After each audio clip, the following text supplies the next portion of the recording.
go. Here's the installation guide for the Volumespacer of the Intel forks. And first of all, before you start, take a Allen wrench and press the air valve completely in. And make sure that you release all air out of the system.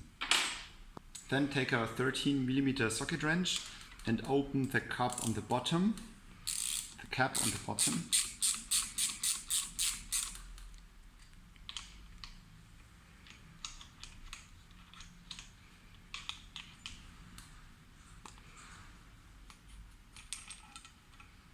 And then you have this Volumespacer. This has two positions.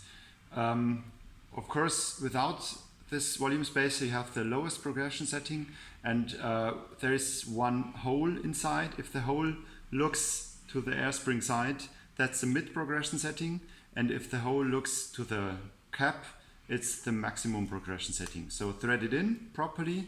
There's a seal. It has to come in completely, and then easily mount it again.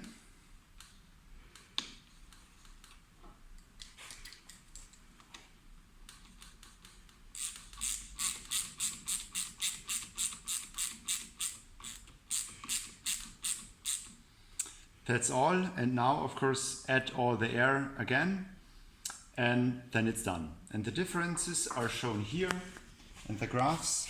The red is the maximum progression we mounted in right now.